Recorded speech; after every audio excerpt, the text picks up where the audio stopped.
Never mind, it didn't leak. It got announced. What was it? Assassin's Creed Rogue. What platform? Wait, is it? PS3 360. It'll be released on PC. I'm sure it will. Damn well better. Wait, okay, let me. I'm just now hearing about this. Maybe I'll save it for the gaming talk. I was gonna say, you could just continue because we're already live. God damn it! We didn't Thanks get for it set telling up. us. Why am I never informed of Love these? it. Don't we have to introduce everything and do everything else first? Well, you can just start with that because that's kind of like, how do they do it for news broadcasting? Sorry to interrupt your immediate programming or whatever it is. I don't know. I'm too tired. I don't know. Just go into your news. I want to know what's going on right now with Assassin's Creed. I don't know who anybody is. I'm talking with strangers. I don't know these people. Yeah, look at that ugly guy right there. See that guy? That guy's really ugly. And his stupid blue curtains and his dumb moon thing that looks like mine. Oh.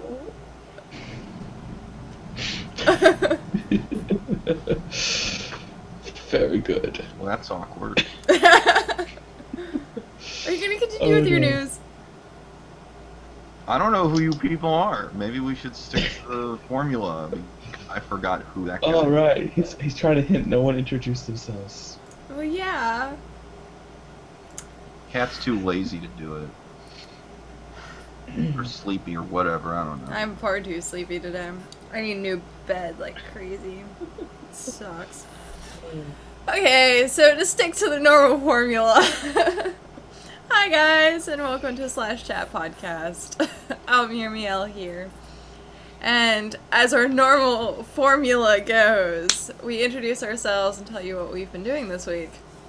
And of course, we always start off with that weird guy with blue curtains and the moon poster behind him. So, why don't you take it from here? God, that guy looks stupid. Stupid here. I'm Alex, you know me. We didn't have a podcast last week, but we talked amongst ourselves. I'm trying to think of everything I forgot. I made that video that I don't know if it was good or not. If you saw it on my YouTube channel, it was essentially a trailer for this thing. That was kind of fun to make, I guess. It got some It's good pretty reception. good, man. What? It was pretty good. I liked it. It was pretty good, I guess. Oh, pretty good. Also, apparently this episode brought you Pepsi.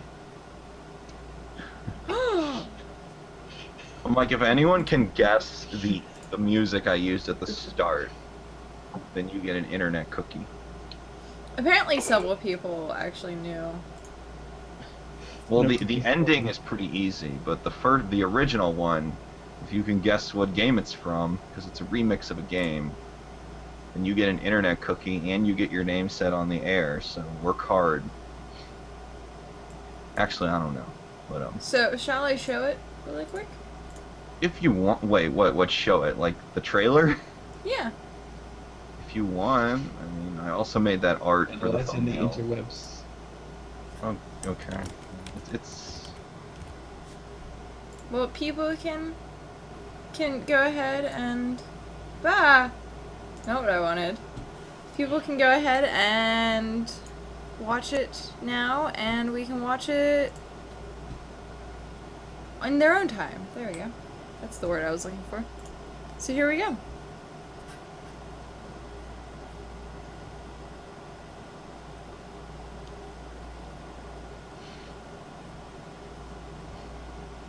Welcome to another episode of Slash. Sorry, I was struck for a second. Was that to me? the best part. Oh wait, it's on her Twitch channel. Maybe I should watch that. I'm like, why isn't anything happening on the Hangouts? And I'm like, oh, because it's not the same. It's so weird to have a double layover, though. Yeah.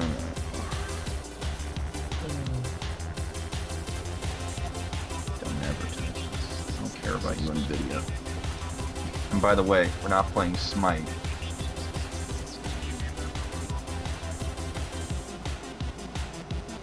Yep, I spent too much time playing Freelancer. Far too much time. They all need to come and play with me. Best game is Yeah, I wish Ray Talk was going to be on here today because I actually started playing a game he sent me. Yeah, which one? Antechamber. So sharp, it kills someone. Oh, Antechamber, I have that game. I haven't truly lived until you've experienced a salty surprise and gay alien.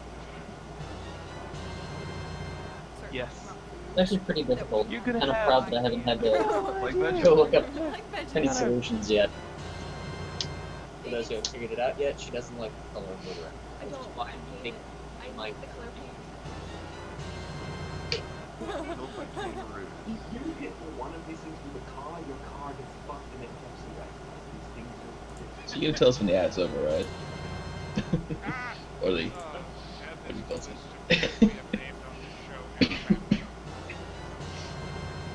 Speaking of weird, I just found canned dragon meat on LinkedIn. I'm spending this time to highlight a recent stream. Editing, why not?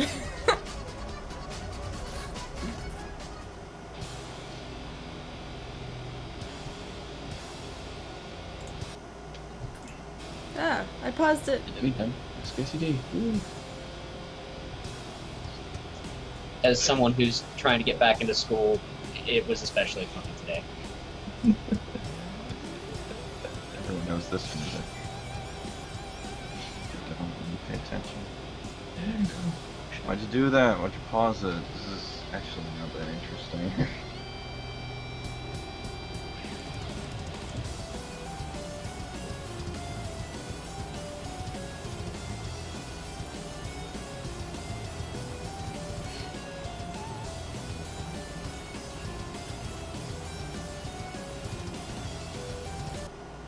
There we go. So yes, that was the trailer. Trailer of awesome. Yes. It was truly awesome. Truly, truly, truly awesome. So that's what Alex did this week. What else did you do? I haven't played many games.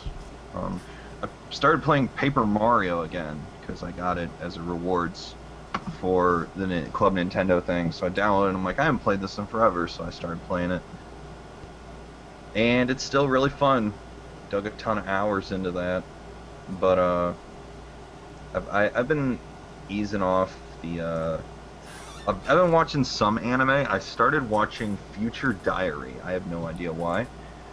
But if you don't know, that is these middle school kids get phones that can predict the future, and it's given to them by some really sadistic godlike creature, and they're forced to fight each other, and whoever wins gets to be God. And it's the one that has the rather iconic meme of the yandere girl, Yuko, where she's like has her face like this or something, and she's like, you know, yandere is like psycho killer stalker person. So like it's the I love you so much and I will kill anyone who gets near you kind of thing. It's that pose is just all over the internet. So I started watching it, and I'm thinking, I started watching the dub, because this has been dubbed for a while, and I'm like, this dub is really bad. I mean, usually I don't like doing the dub critique, but this one, they rewrote a lot of things, and it just sounds weird. So I'm like, 2 episodes in, I'm changing this up. And it's really violent, really, like, lots of torture. Like, one girl has her eye taken out. She's still completely conscious. Well, first her eye gets stabbed, then her eye gets just taken out. And the god in this anime is a real asshole. I mean, like, he's just screwing with everything. But I remember that when I was watching it, like, these are middle school kids, but they sure don't look like it, because it's like, this is super mature. And then there's this part where the girl, her special future diary lets her see the future, anything anything that happens to the guy she likes, she stalks. So they're the main character and the main female protagonist are together, and they're told to stick together. And of course, they go to this stupid pool, and the girl loses her top of her swimsuit, and it's like, these kids are in middle school, and I'm like, bullshit. You look like you're freaking 28. Don't you lie to me. Don't try and That's how pull they that get ya. shit. Don't pull that shit. But it's still interesting. It's kind of dumb, and it's sort of shameless in its violence. But I'm like, that is not a middle school thing. You don't make middle school characters like that. That makes no sense. I don't know who made it. If you're Japanese, apparently. Yeah, they have weird stuff going there. And then I just watched some AMV Hell, and I saw all the scenes from Sword Art Online that I didn't know were from Sword Art Online before.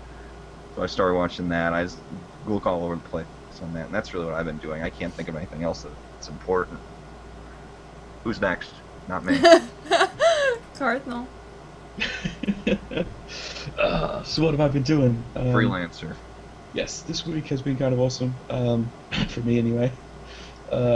Back into Freelancer, which is an amazing space pilot adventure game from like 2000. It's still holds up graphically speaking to most games these days. It's made exceedingly well. So too much of that. Some Minecraft, less than normal because of the Freelancer, obviously. There was a whole lot of streaming of said Freelancer. With a couple of my mates, mainly because they were awake and they're like, let's play Freelancer now, and it's their fault. It's all their fault. I blame them 100%. 'Cause that's how it goes these days, isn't it? Not much anime, unfortunately, because I had a bit of a busy week other than the Freelancer.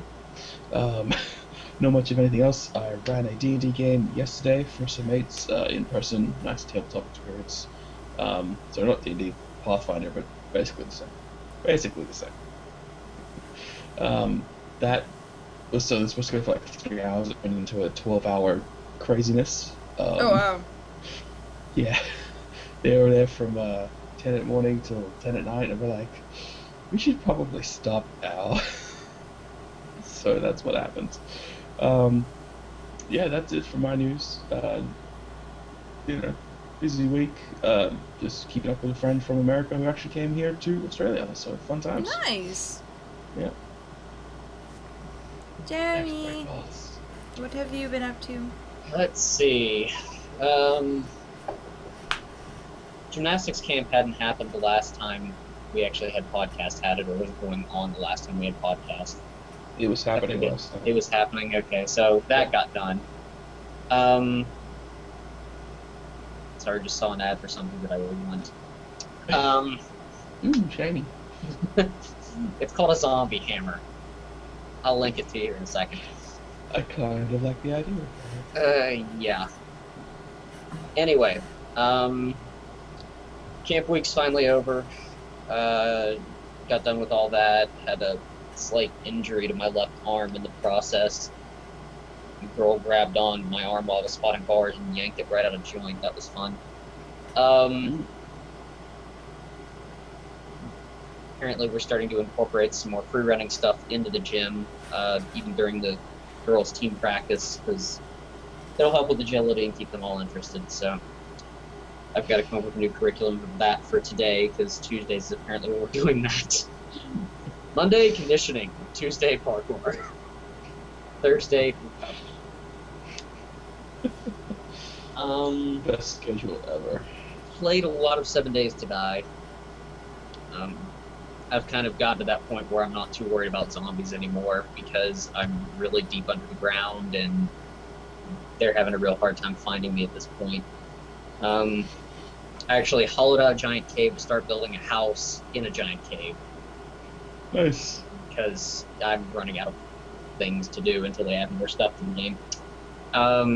Started playing Antichamber, finally. Greytalk got me that a long time ago, and I just finally got around to it. It's fun so far. definitely a very difficult puzzle game. I liked it a lot because of that. Excuse me. Let's see, what else? Standard training stuff, trying to get stuff ready to go back to school, trying to get a job at the local mill to help pay for going back to school.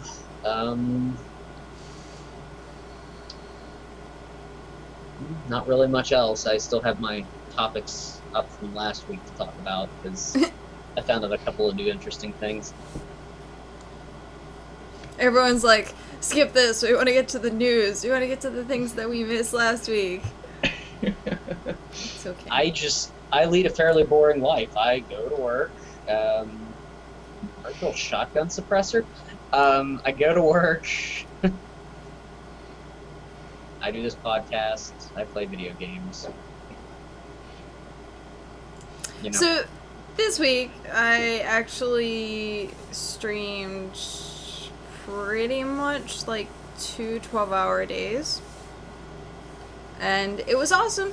It was really awesome. I have, like, people that I was like, oh my god, you're here for the second day! And I felt so happy. So happy. I'm level 23, I think it is, out of 30 for Smite. So, hopefully, slowly but surely, I'm hitting level 30. I'm not sure why at this point I have that motivation to hit 30, because I really don't want to do leagues or ranked stuff. So I'm just like, why am I setting this goal for level 30 if I'm not going to do anything with it? So, I don't know. Not a clue at this point. It's good to achieve things. I guess, yeah, just to achieve. Have fun. Be like, I'm gonna unlock every god too. Yeah, so that someday, maybe someday, I'll be like, hey, I have a level 30 account. This means something. I've been sleeping super poorly. I probably can tell on my face. I've just been like, blah. I need a new bed, so I'm just like, blah. Let's see. Watched a bit of the new anime. I've been keeping up pretty regularly, like week to week, with the new episodes. So, yeah, that was pretty much it. Like, last week, I slept through podcast entirely. Slept through podcasts. Yep. So, they still had a podcast. It just didn't air. But yeah. I still have yet to see Guardians of the Galaxy. Very good movie. I want to see it so bad. But yeah. We're missing Ray Talk today, sadly, because he had to work. Sad face. But he'll, not next week, the week after, I think we'll be back. And yeah. So that's pretty much it. It's been like a very quick intro week. It's like, Alex. Yeah. Hey, Alex. What's this about Assassin's Creed Rogue? Looks Yes. boring actually. We're talking. But Oh, yeah, yeah, that's it's not probably what why it we is. sped through that, because that was all she was thinking about. Give me the Assassin's Creed well, news. You know, we all know about Assassin's Creed Unity, which is coming out later this year for now current gen systems and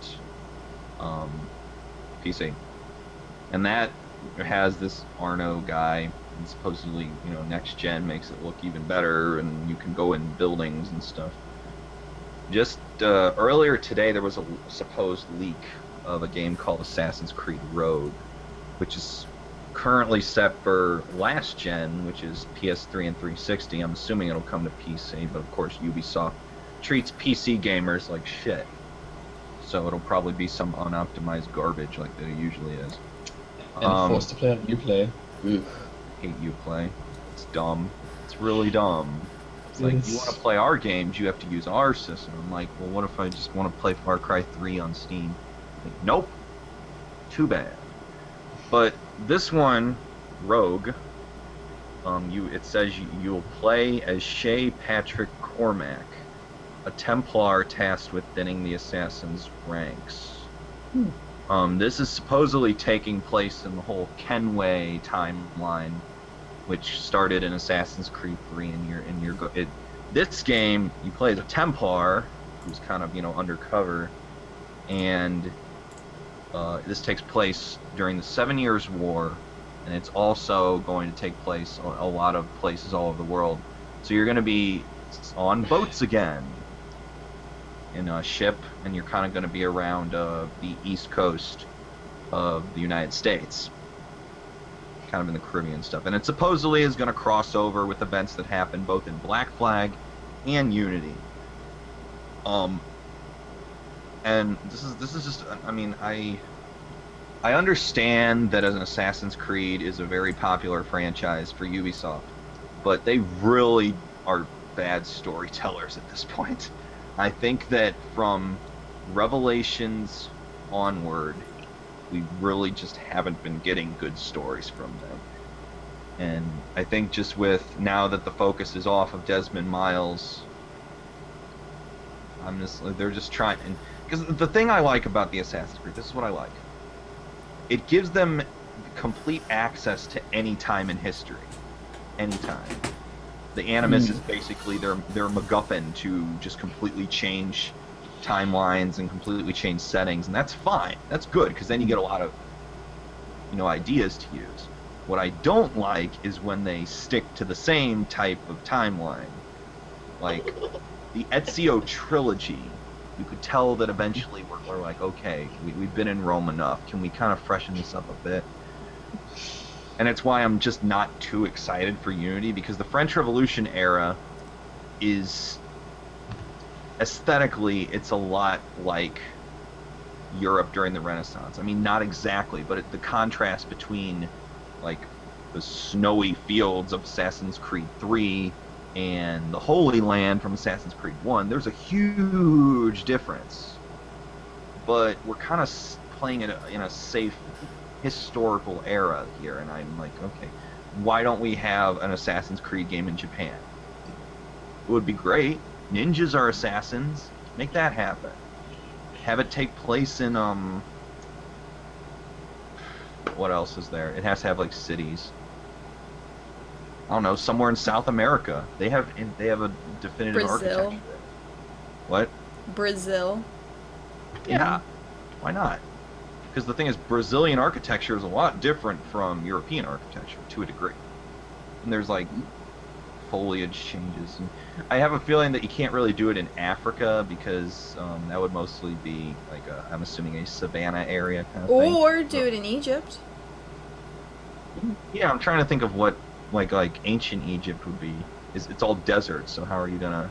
Well, no, you could have someone going off of the scaffolding if there was the pyramids and however they made their stuff. And, I mean, it'd be interesting to parkour right off of a pharaoh's nose. I think the Assassin's Creed series is just spreading itself so thin, and I remember when I first played the first Assassin's Creed, and you see all the people, and they're all moving, and you see this huge world, and I'm like, this is beautiful. The gameplay was terrible, but it was beautiful. I think Assassin's Creed Brotherhood is the best game of the series, because you got this huge city, one city, and all of these cool things to do. And Ezio's great. I loved Ezio's character. But now we have another character with Rogue, and he looks exactly like the others. I know he's on a different side, but he looks exactly like the others. And literally, he looks just like Arno. I'm like, why do we need another one? Because Ubisoft wants your money, and they know what sells, and they will use it to get your money. And on Uplay. So I think it's coming out later this year in November on PS3 and 360. I'm assuming a PC release at one point. I guess that means that everyone can play an Assassin's Creed game this year, I guess, if you really want to. So that's something, and I kind of did my whole spiel on Assassin's Creed. There is some other game news, and I will go about it at the if our boss says it's still my turn. It is still your turn. You have gaming news. Okay. I mean, the big news that happened, I think yesterday or earlier today, is that they're going to make an HD remake of the remake of Resident Evil that was on the GameCube.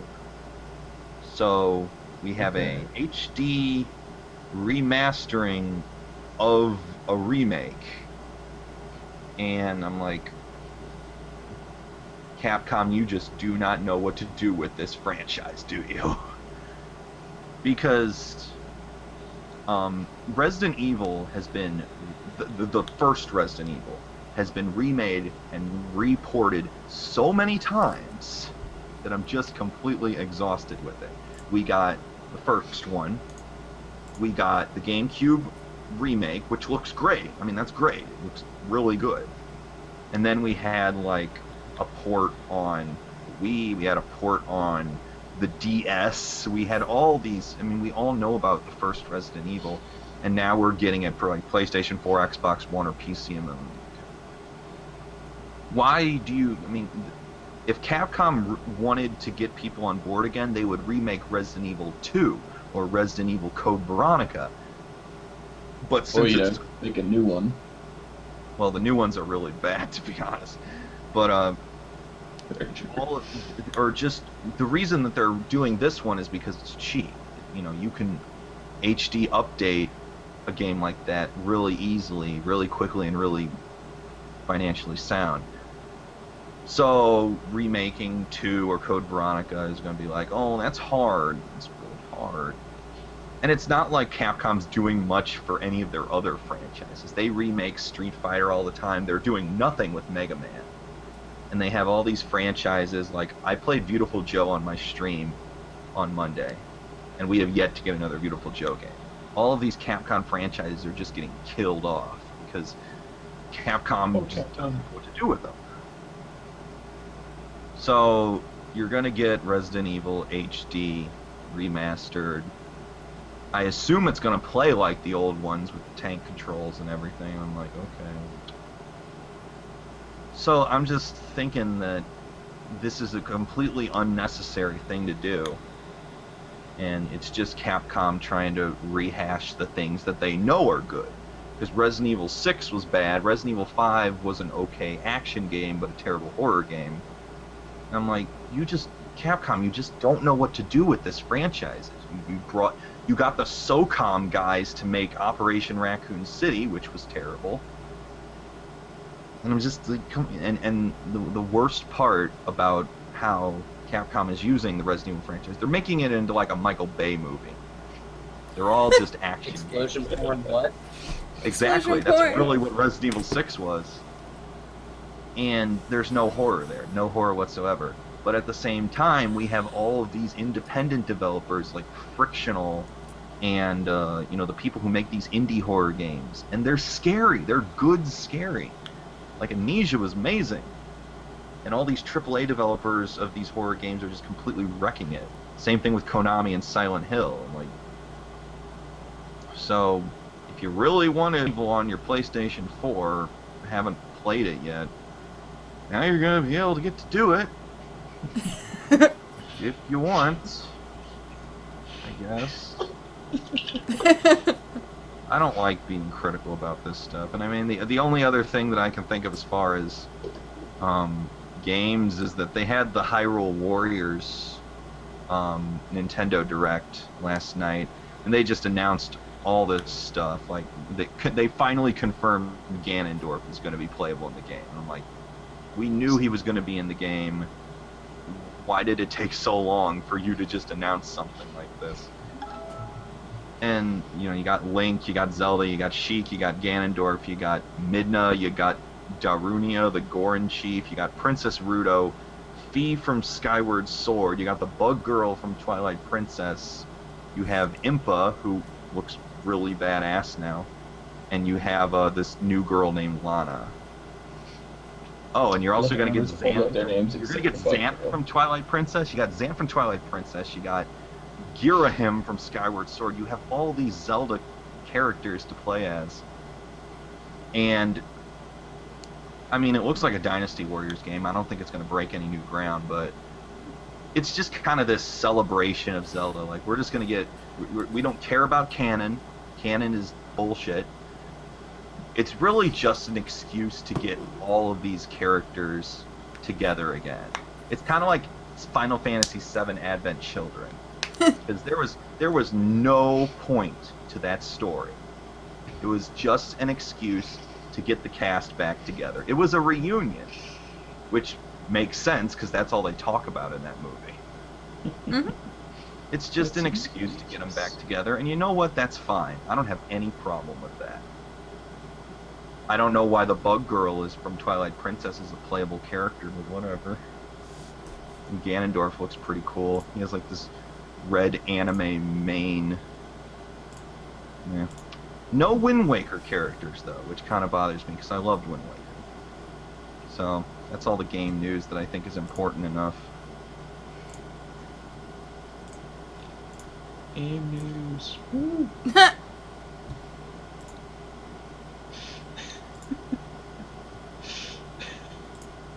Slash. We all sound dead today. I know. Everyone's Well, dead. at least two of us are half asleep. I know that much. Yeah. I'll So, manage. so David, what has happened in the last 2 weeks for The usual depressing Australian news of just like, what the hell? Why would you do this? What is wrong with the world or our country? One of the two. This week, I think the biggest thing that made people go, oh no. A couple went to a like third world country, got a surrogate parent to have their child. The lady had twins, and like we only want this one, and they left her with a basically disabled baby child, and they just Aw. left. They didn't care. It's kind of mean. That's terrible when you say something like, I only want this one. Yeah, Everything about that is just, it's just Aw. wrong. Yeah. yeah. Horrible, absolutely horrible. Our surveillance and security department, sort of like your NSA, just passed the bill to let them basically do what your NSA does. So, woo, no private, thoughts anymore. Apparently. Aw. The fear Careful, is they're that- monitoring us. Oh Well, no. you know Say what, on the NSA, you could fucking suck it. I'm in Australia. They're monitoring me. I'm gonna say that next time I come to America, they're gonna be like, "You there? You told us that we sucked." Paraphrased. Oh man, there's other news, obviously, that I am forgetting about from last week. Let me check my thing. Let's see. We did various sports things this week because of the Commonwealth Games. I don't know if you guys are in those or not. I can't remember. They're hosted in Oh, the Glasgow. Commonwealth Games, which is yeah. like, isn't Very that small just and important. I forgot that they were on, and then tuned in yesterday, but I thought it was starting. It was the closing ceremony. I'm like, oh, I feel bad, but that? Those get a lot of ridicule for just being like the you know how the bastard Olympics is, children of the Olympics or something. well, you know how the Olympics is all strict on the whole not using drugs and stuff to enhance yourself. The Commonwealth Games is like, it's fine, steroids, whatever. just go have fun. Just have fun. Was that We all- that's we what all know, Farnsworth like- said about Learnsball being more fun after steroid injections became mandatory? Like, we can't. My What is fire going alarm's on? Going off. Be right back. Okay. If I'm House not back is 2 burning seconds, down. because my house is burning down. Now it's gone. Where'd it go?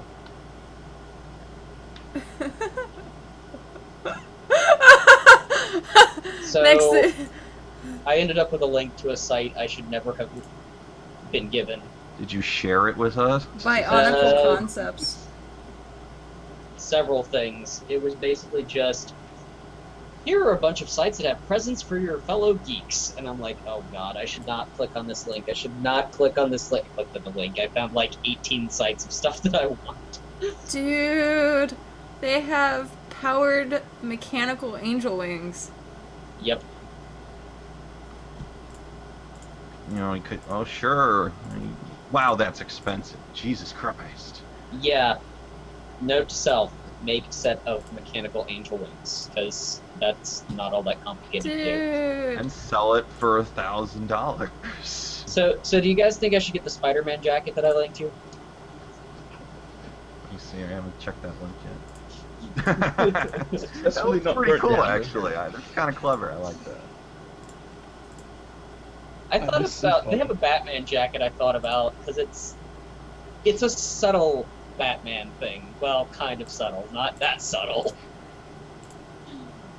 Does it have a hood that has a cowl on it so you can put it over your No. eyes like that? There it is.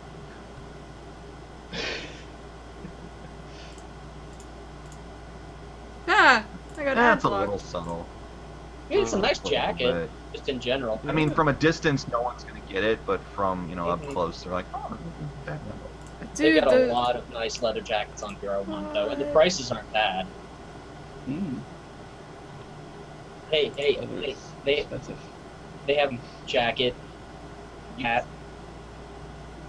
the Meow. Katniss jacket. You should get that one. I like how they have you can shop by character, Mm-hmm. like the 10th Doctor, or this Aiden Pierce.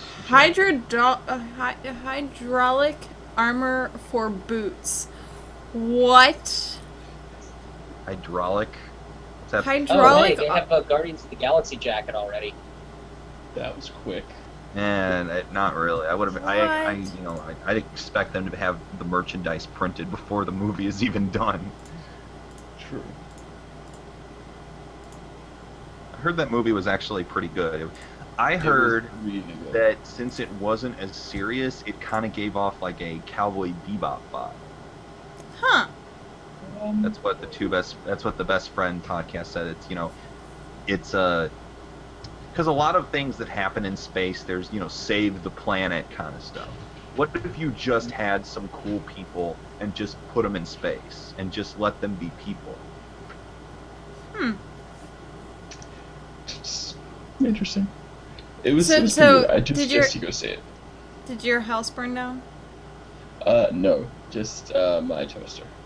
If it did, it would be Wait, just your anywhere toaster? around the background. You turn Fire the, over here, it's not David. fire, I swear. David, you would turn your camera and everything that's not in the frame right now, there's just nothing there. There's just It's just no parts other than this corner left. It's like you just trolled us all. Now you're homeless. So you just made Australian news.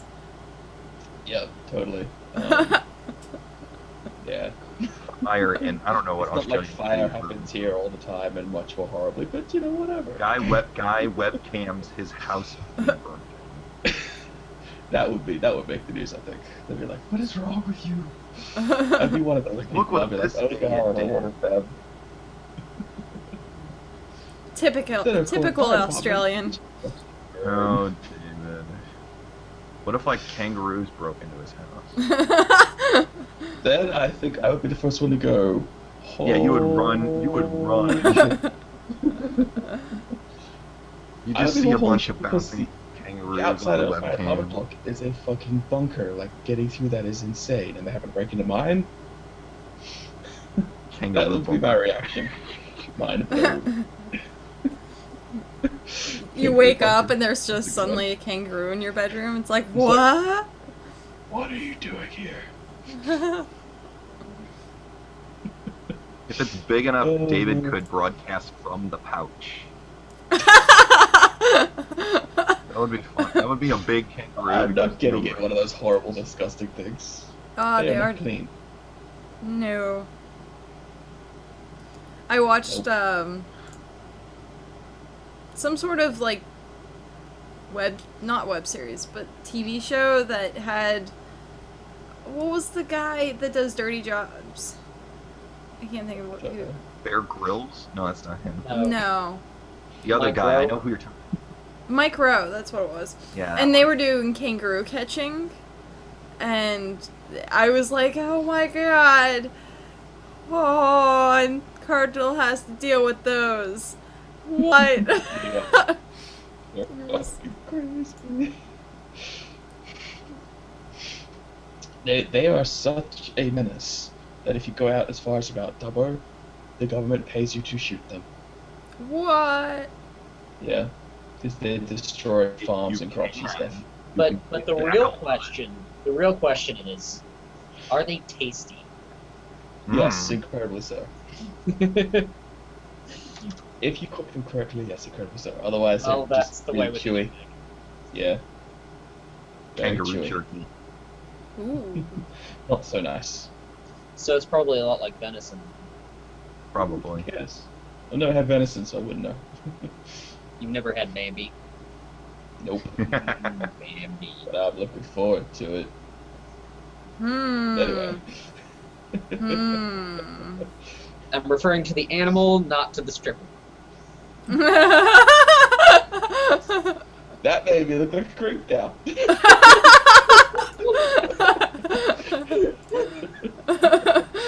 Damn it. That was too good. That was just too good. The guy just Have a gave good two one, mantle for Alex and just, popped it up. So Jeremy, seeing that you had all these Castle. tabs of last week's news. Well, most of the tabs are just to explain one topic that kind of branches off into several topics. How many of you have heard of the Large Hadron Collider? Do you know what it is? Does anyone know what it is? Well, I should say, does anyone know what will happen when it is used? It's already been used. They've been using it for years. Yeah. Like, they already got data from it, man. Turn it on. Yeah. That whole thing Okay. about it causing a black hole was a bunch of people. Okay, Freaking some out. of them were probably genuinely freaked out because they're just nut jobs. Mm-hmm. And some of them were causing a firestorm because it was their way of getting 15 minutes of fame. Yeah. I just heard about it, and I heard people say, we don't know what will happen. Not Well, like they the didn't world. know what would happen. They did know that That it was was the not point. causing a black hole. That's not possible. Mm. A black hole is basically... Okay, you remember how in math class they always told you can't divide by zero? Right. Yep. Okay, a black hole is what happened when nature says screw you to that rule. Because you have something that has mass, but no volume. And then That's why black holes are weird. I love science. Essentially, the Large Hadron Collider, largest machine ever built by man. The U.S. would have had one larger, but the program ran into some problems in the 90s. It ran into a technical issue that we have a lot in the U.S. It's called Congress. Mhm. Oh. Now, before I get into the science of it, there's something that just kind of popped into my head, actually, in between last week and this week, because of the discussion we had that wasn't broadcast because somebody slept through podcasts. One of the questions asked in one of the documentaries I was watching about the Hadron Collider is an economist asked one of the lead scientists, what is the economic value of the LHC? You know, what are we going to get out of it? What is the point of spending all these billions of dollars in 20 years on the design and construction of this experiment? And the physicist gave an okay answer, but I thought of a better one.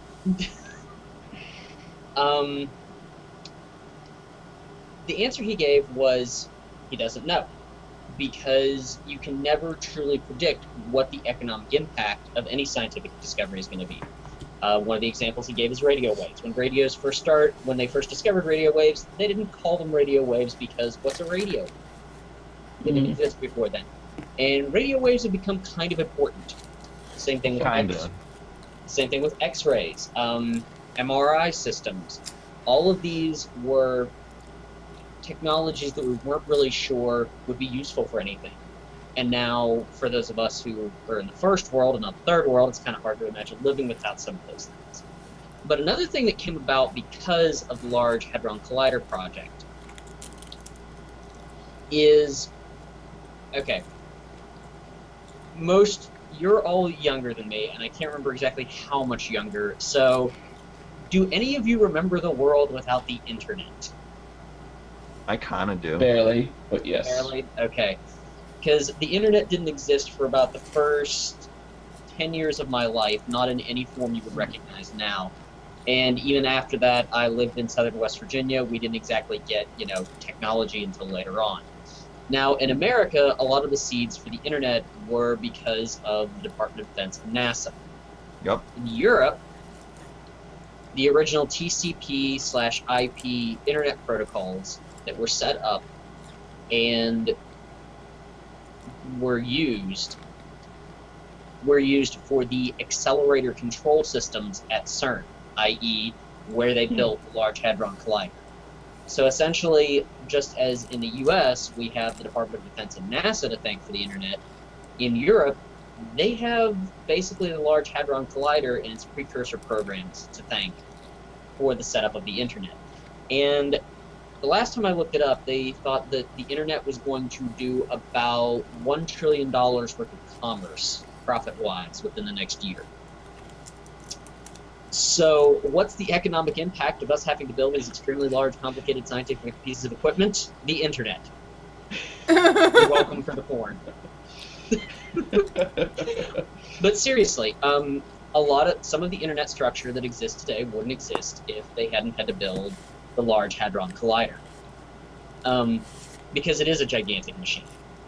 It is a ring of superconducting magnets about 100 meters. So for those of you who don't speak, science or metric, in other words, those of you in the U.S. Yeah, we don't use the metric only for country this. that doesn't use metric, really. That's about the length of a football field underground. There is a giant ring of superconducting magnets. The ring is about 14 miles wide. Okay, so that doesn't mean this part is 14. No, that means the diameter of the circle is 14 miles wide. So this thing is huge. And basically what it's designed to do is find something called the Higgs boson. Now, why is the Higgs boson important? This is getting into high-end particle physics, so if people start snoring, let me know, and I'll find something simpler to talk about. Okay. I remember that it confirms a lot of advanced theories that my friend has just been talking about, such as it helps to confirm the theory of the Big Bang. Right. Pretty much the purpose is to recreate how the universe existed about a billionth of a second after everything just sprang into existence. Yeah. And the thing about the Higgs boson, we have something called the Standard Model. Now picture a circle, okay? You've got a ring, and a circle in the middle. Now that one outer ring is one kind of particles, the center ring is another kind of particles, and in the center is the Higgs boson. The Higgs boson is the only one we hadn't found. It had been mathematically proposed for about 50 years, but we'd never seen it. We needed to build a machine this big to see the blasted thing. Now, we knew it had to exist, or else our entire understanding of particle physics disappeared. So, the real question for physicists was, how heavy is it? Because how heavy it is tells us whether or not two competing theories are true.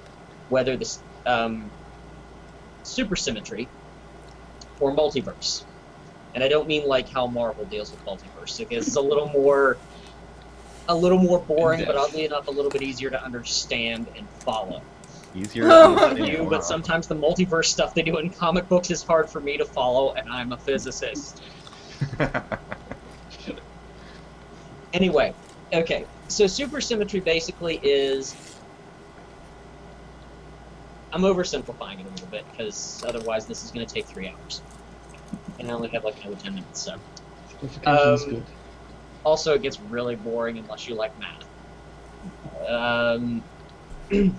Anyway, so what supersymmetry is talking about is we can understand everything. We can find all the particles that exist. We can understand all the mechanics of the universe. We can, in a sense, create our own particles. It's sort of like the periodic table, except instead of for atoms, it's for things that are smaller than atoms. Mhm. Multiverse is our universe is just a pocket with a certain set of constants of a much bigger thing, and in each of those other pockets, all the constants are different. And what that means is once we find the Higgs boson, that's it. No more particles. We can't find anything else, and we can never truly understand how our universe works because all the other stuff we would need to know in order to predict it exists outside of our universe. So if the Higgs boson weighs 140 GeV, it's an energy reading, because when you get that small, mass is kind of irrelevant. But if it's under 120, that means supersymmetry is true. Oh, sorry, no, 115 is what it has to be at or under in order for supersymmetry to work. So they fire up the machine, this giant machine. Okay, the first time they really tried to run the experiment, they had a little accident. There was a leak. A couple of tons of liquid helium leaked. Tons of liquid You helium. heard that correctly. Tons. In order to get, I'll go over superconductors next time. In order to get something to superconduct, they usually have to be chilled down to very low temperatures. The room temperature superconductor is one of those holy grails of science, because if you get that, it means you can transfer energy without any energy loss. You know how power lines heat up and you lose power? Okay, that would be done. No more. Fucking sweet. But we haven't gotten there yet. Anyway, once they finally got it up and running, they started getting readings, and they were able to somewhat confirm the Higgs boson existed, and they were able to somewhat measure its mass. They got statistically significant results. Guess how much it weighed? How much did it weigh? I don't remember. Dead center between the two. Oh, that's bullshit. Which means The ultimate both fuck you. theories are partially true. Yeah, that means we don't have a single answer. Wow, What I love about what science, a middle finger. Yeah. we spent... This experiment was designed back in the 80s. This experiment was designed before probably anyone but me was born, and even then it's Right. close. Yeah. They've been building it since then, this giant thing, the biggest machine people have ever created. It was going to give us the ultimate answer, and the universe just goes... They go, ha ha. Both are right. Higgs Fucking love boson it. this, so that means we don't have to throw out everything else we know right now. Mm. But it's just, I loved it, because that was a long time to get to the punchline, but essentially it was, the universe likes giving us the middle finger. That's the all cruelest the irony. time. Now, what was the response that you would have done when asked about the financial gain? You said that his was The okay. internet. The Oh, internet internet. was my response. Oh, okay. Because it helped with the original backbone and architecture of the internet in Europe. And the internet is kind of a big deal. Kinda. I I don't know if mean, you've heard of it. no. It's like this magic thing. I don't think we'll ever get it. I mean, Yeah, there have been a lot of innovations because of it, and I mean, I can't really send you guys links, but just go, Google images for the Large Hadron Collider or the Atlas camera. It's a 5-story camera, oh god. like it's 5 stories tall. It's gigantic. Oh, it's That that thing entire that's on the thing. cover of the. It's that thing that's on the cover of the Megadeth album, the Large Hadron Collider. I know you But guys here's don't know the what I'm thing talking about. All of it had to be hand welded. All of it had to be soldered by hand. It was all precision engineering, which means it involved a huge, extremely skilled labor force. So it put a lot of people to work. And like I said, we still don't know what's going to come out of it because, well, like I've said before in the podcast, I'm working on getting back into school to go for nanotechnology. Well, in nanotechnology, we're still building things out of molecules and atoms. That's small. What this kind of machine is talking about doing is building things from, like, things that are smaller than protons and neutrons. How much Fuck. smaller? Well, I'm just curious. I mean, if you, okay. Effectively infinitely small. like let me put it this hundreds, way. thousands. Protons and neutrons are made up of something called a quark. No, not Right. the dude who bartended in Deep Space Nine. Oh. Nah, we know it. Those- But yeah, And each quark is about the size of leptons. Leptons are, for example, electrons. Okay? Mm-hmm. Then you have gauge bosons. The example of that would be a photon. There are 3 others, but most people have never heard of them. The Higgs boson is smaller than that. So that's why we need, like, the biggest machine ever to detect it. We are talking about working with things smaller than particles of light. Incredibly tiny. So, I mean, it's interesting because if you think about it, all the stuff we're talking about here, all the stuff that they have shown and they've created with this giant machine, we've been theorizing on paper with just straight mathematics, with our tiny little primate brains, since the 60s. And it turned out to be right. To me, that's just amazing. Because as smart as we think we are, if you really just stop and think about how big the universe is, how complex it is, and how small of things we are talking about here. We're just nothing. You know, Thanks like for I said, that, Friday we're- mood. we're talking about things that are smaller than the things that make up atoms. Not quite what it really looks like, but that's still a cool picture. Architecturally, I guess. I compared the pictures. I'm like, yeah, I don't know why they did that as the cover of the album. It kind of looks. I can rant on Megadeth some other time. But I don't think that's the Atlas camera. I think that's one of the other experiments. And honestly, I've mostly spent the last couple weeks looking at the Atlas. I haven't looked a whole lot at the other cameras. Yeah, okay. I looked up what the album modified from an existing photograph of the inner barrel of the compact muon solenoid silicon tracker, a particle physics experiment built on the Large Hadron Collider. Yeah. Huh. Yeah, Megadeth's not smart enough to be able to know what that really means. Sorry, Dave Mustaine, you're not smart enough for that. This is what the Atlas camera looks like. And yes, those are people standing next to it. I'm like, yep. Damn. This... Yeah, the CMS, is that what it was from? I think so. The Yeah. Well, the CMS is the experiment that was looking for the Higgs boson. Right. For some reason, they started calling it the God particle because our news programs need buzzwords. Oh, yeah. It isn't. It isn't really. It is not more important than any other particle in the model. It is just the only one we hadn't managed to see yet. The Atlas is actually what's searching for dark matter. Which is Crazy. kind of why I've been looking into it, and I'm not going to bore everyone with that one because, oh god, that gets complicated fast. This is Jeremy's science half hour. Um, I We would learn say in science politics. minutes, but I would Okay. be. but yeah, There. that was the simple version. Yeah. Sure. The complex version takes at least a semester, apparently. So yeah, I'm a nerd. I get excited by these things. But to me, the main point of that, the two main points were, one, yeah, science might, like these big, high-end theoretical things might seem worthless at first. But, I mean, we got X-rays, radio waves, microwave communication.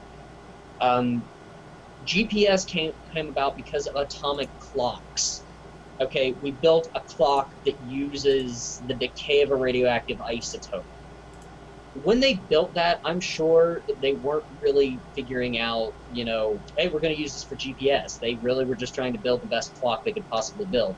And how many people use GPS now? How many things are GPS vital to? And that was Enough to probably... make The person who came up with the idea for the atomic clock probably was not thinking of all of that when they came up with the idea for the atomic clock. It's like, I'm gonna make GPS from this. Right. X-rays or complete.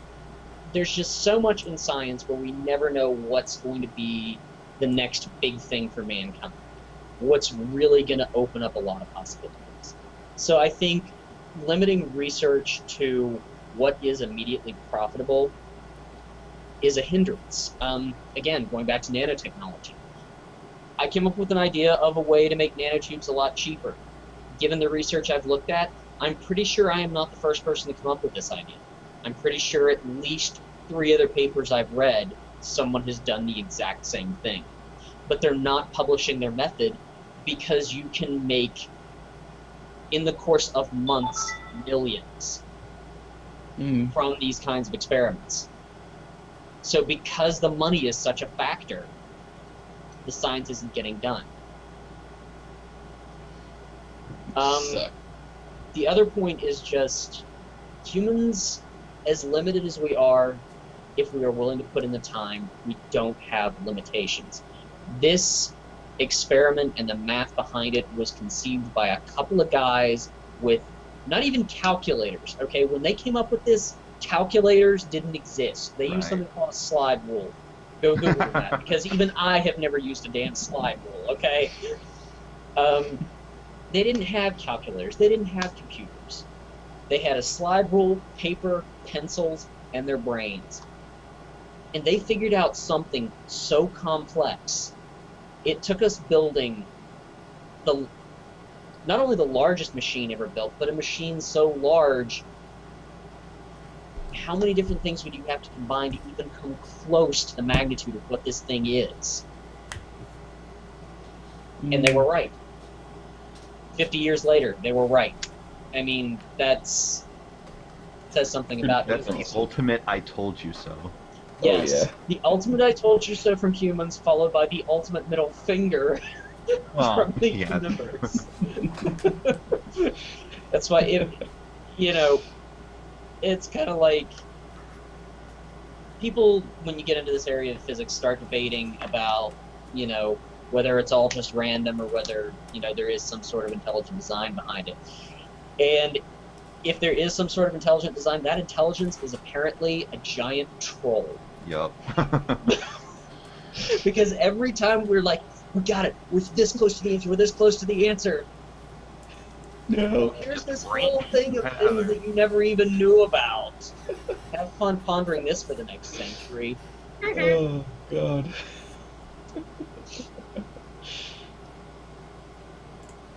So did I manage to make particle physics not boring, or was that still a little boring? I don't know, ask Kat. I She's enjoyed already it, left but I like always like twice. We better Well- give her some time to talk. To wake her up. Oh no, I was just, for some reason, like, my sinuses were, like, really weird and really effed up, so I was like, oh, She's I'm allergic sorry. to particle physics, everyone. I'm allergic Allergic to to particle particle physics! Oh So I guess we'll let Kat talk about anime now. no! Science makes my brain hurt. It's okay, you have a small head. Oh. That was an insult joke. Oh. I actually Her head don't. is like tiny. I don't It's not really because have she's dumb or much. anything. She's not dumb. Anime. What? You're not dumb. You're smart. Okay, can I continue? Nope. Nope. Nope. No. Okay, so Go ahead. there's not much for anime. It's all just snippets of stuff, but it was all pretty cool. I'll go from the serious to the least serious. So, as for being the serious one, Rurouni Kenshin, the live-action film, has topped Japanese box offices. So this Oro? is huh? Oro? Oro? Yeah. What was it? It earned. That's in yen. Damn it. What's the exchange rate? I don't know. I'm gonna look really quick. Several thousand to one, probably. Yen to dollar. Copy. It had earned... Wow. $5,766,241. Not bad. Yeah. So it earned a lot. It was actually the top grossing movie so far in Japan this year. The second runner-up, or the runner-up rather, was Godzilla, which was the new one. Yoshira! Which was the new one that released here, and it finally got to Japan. Godzilla-chan. Yeah, Godzilla Zuki-chan. But yeah, so it in a total of 3 days, from Friday to Saturday, it earned about $8 million in ticket sales. Shit. Yep. The first live-action film in August 2012 had earned only 3.1, or sorry, had earned 29 million. I have to do the conversions.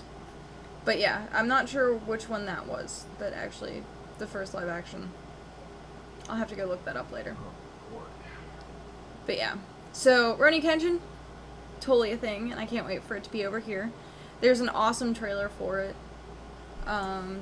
It's been all over the internet already, so for those of you who have not seen it... Oh wait. Yeah, just go to that site. The film is, or the trailer is on it, and it's actually... These screenshots actually look pretty good.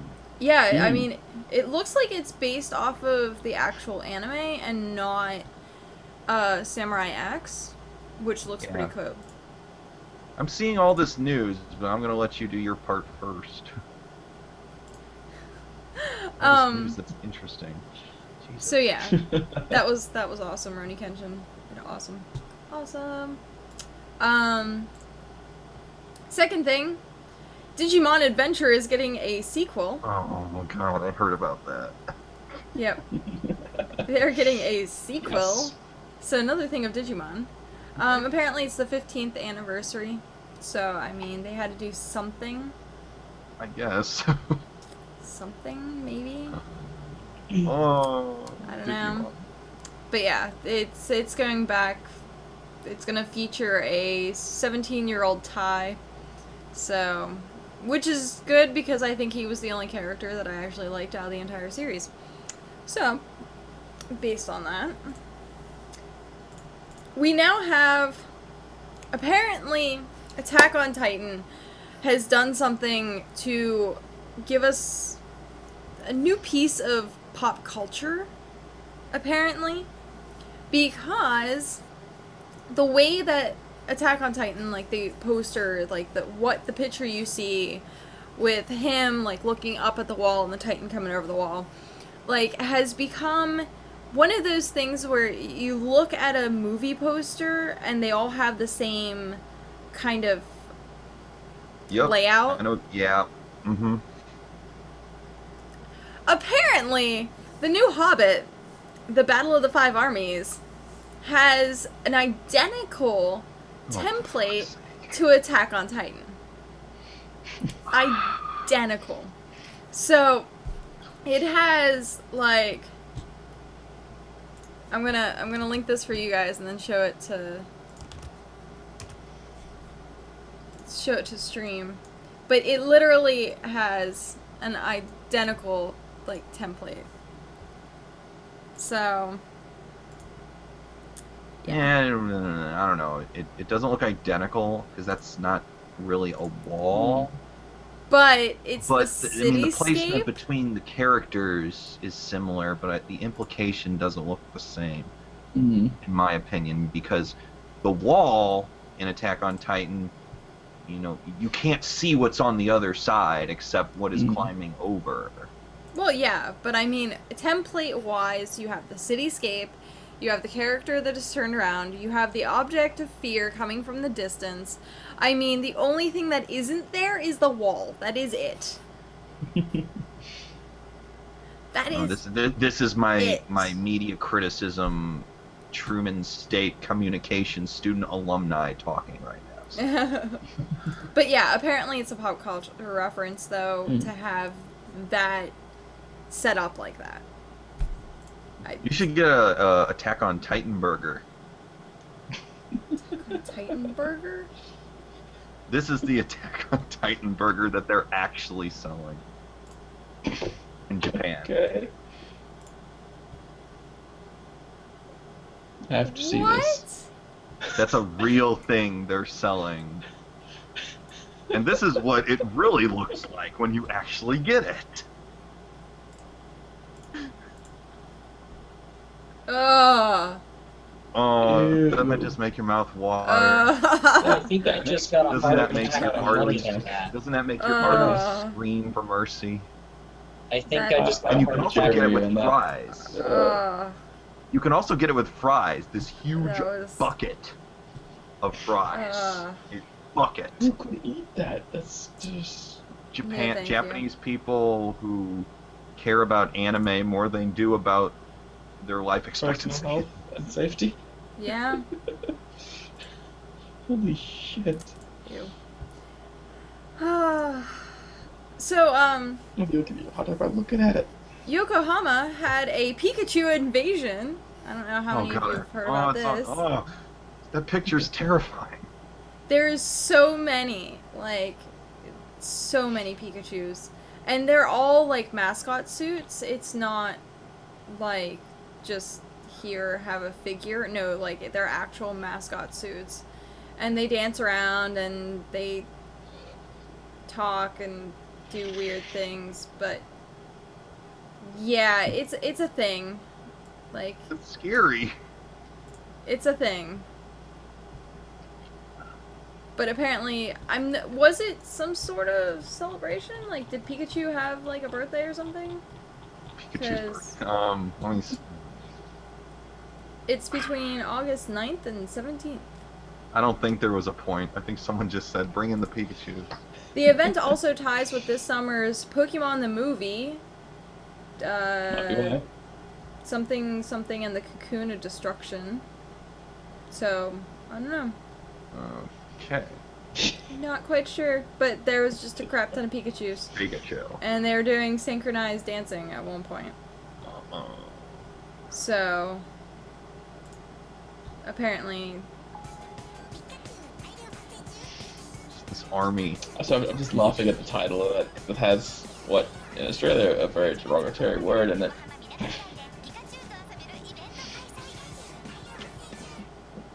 wow, okay. I may have that to was- explain this one. Human Pikachus. Gotcha. Okay, and now we get into the wonkiest of the wonkiest for the news of anime. Apparently, Mr. Popo from Dragon Ball Z has inspired women's fashion. Oh god. What the hell? There is apparently a new line of Oh. clothing that is DBZ or Dragon Ball oriented. Yeah. Why him? Well, There are it's so not many just others. him, but like that's the one that's kind of Okay, the The- people from the DBZ Abridged are gonna have a lot of fun with this. yeah. I mean, there's they a lot. I mean, I'm going through like the entire thing for it, and there's just a There's lot a of lot. yeah. But apparently, it's a new clothing line that's coming out. That's Dragon Ball inspired. Order. Yep. It's got a few of the characters, but yeah, still that's kind of hilarious. So. That Yeah, looks weird. I know. That dress looks. It's like it's. Why is the face there? Yeah, I have no idea. No idea. But some of the stuff for it. I think you wear it as I'm it sorry, turns. Mr. Popo's face anywhere near a woman's crotch is not attractive. That's just scary. Now the Kamehameha shirt kind of looks cool. Yeah. Kinda. I think. Kinda. Yeah. But the Mr. Popo shirt is. Just creepy as fuck. Yes.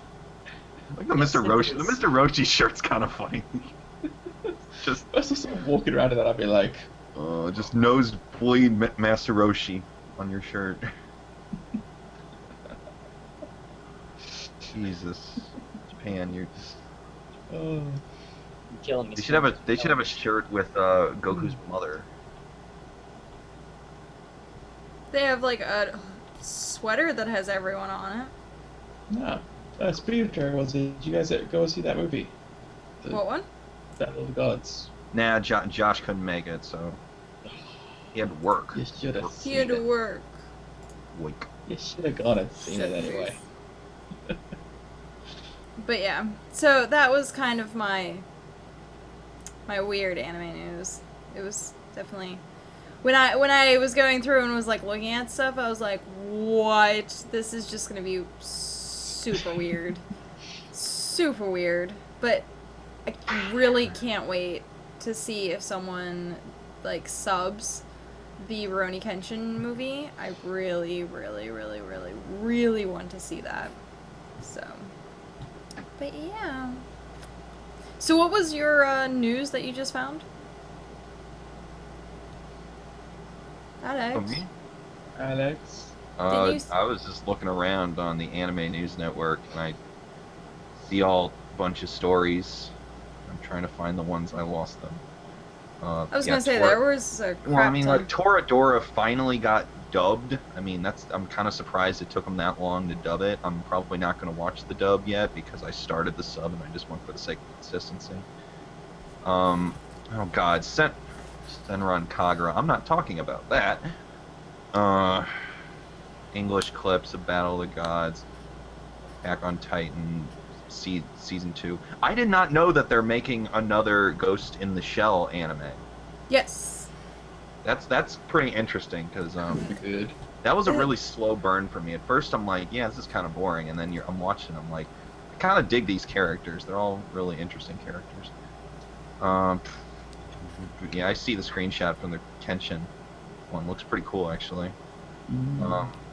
Apparently they're trying to do a little bit more of like the original Ghost in the Shell for this, where it looks more dark cyberpunk than just futuristic. Yeah. So, I Um, mean, most of what I've seen from it is, like, if you watch the original movie or Innocence, and they have that very gritty, not so much like, Standalone Complex that was kind of just like, oh, you can tell it's kind of futuristic, it's more of a Yeah. modern cityscape. Like, no, this is gonna be the gritty, like, darker, like, I'm expecting to see her naked more than a few times. I mean... All of the fan service. I see. Well, no, it's not so much fan service for her. Yeah, It's it's not just... really. It's more kind of the telling of, look, she really is a cyborg. She really is a machine. Like, when you see a lot of the pictures of her in the tanks and she's getting all the data analysis is done and, like, the wires that are coming out, I mean, it has more... It's not so much fan service as it is just to clarify, hey, look, I'm not really human. It's kind of like, who was the girl that was found in the suitcase from Outlaw Star? Melfina, I think it was. I should Was rewatch that series. I think. Steve's totally gonna kick my ass. It's like his favorite anime series ever. But like she is in a tank for like most of the series, and it just kind of solidifies the fact that look, she's not human. That's all it is. So I'm actually very excited to see the new Ghost in the Shell. There's my little Ghost in the Shell figure right there. Can I punch those Tachikomas? And 'Cause I want my them to be Tachikoma. I mean, the one that's being raped by Cthulhu. Yeah. quiet or whatever. By the way, speaking of things that people want, we all need to pull $70,000 together. Why? What do we want? The link I just posted.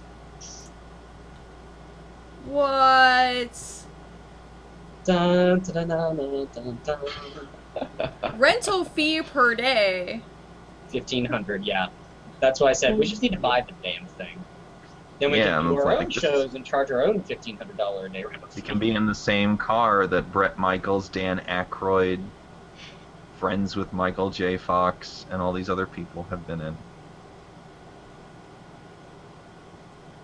What other news did I see? God damn. Um, That's hilarious. well- Awesome. Hatoful Boyfriend is getting a Steam Collector's Edition. I know. Interesting. Okay. Now there was that rumor that Studio Ghibli was going to close. That happened over the last few days. There were rumors that they were going to stop production, and this is mostly would have been in response to Miyazaki retiring.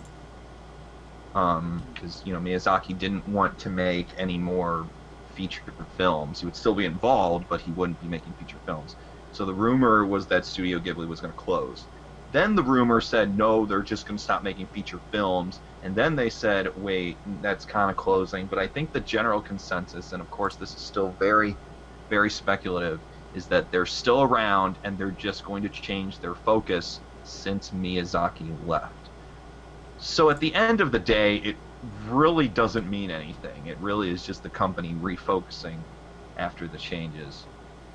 And for a while, everyone was like, oh my god, Studio Ghibli's closing. So I decided to watch that My Neighbor Totoro Aphex Twin AMV that I love so much. It's so good, even though it's so freaking creepy. I did see that the dub voice actor for Ichigo from Bleach put on his Facebook that, it's been a good run, but now that Bleach is over, which basically means that the Bleach anime is going to conclude in America. It already concluded in Japan, and I've already said how stupid that ending was. So, and that's kind of interesting because Bleach was a huge hot property for Adult Swim since it started.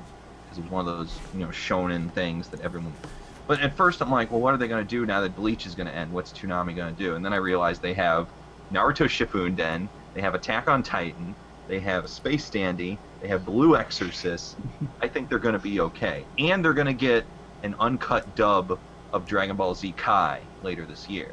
And don't forget Gurren Lagann. Yeah, Gurren Lagann, I think they're going to be okay. So, Yeah. They'll be fine.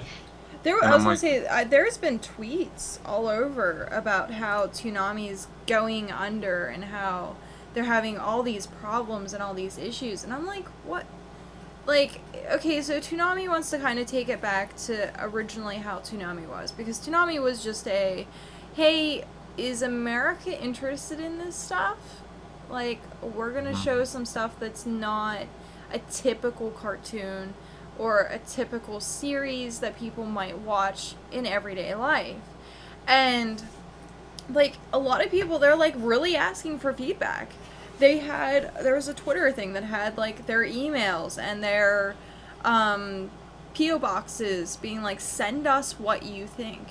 And it's like, well, it was always about kind of the anime stuff. Or at least when I was growing up. Like, Toonami was about the anime. And I think that they're fine. Like, they're bringing in stuff that is huge in Japan. And I mean, yeah, Japan's starting to do this whole anti-piracy anime, anti-piracy manga stuff, and they're really cracking down on it. So a lot of the streaming sites that I think are up right now, we might see just shut down. And I don't mean like Crunchyroll or Funimation or stuff like that, because those are licensed. They buy the rights to stream them.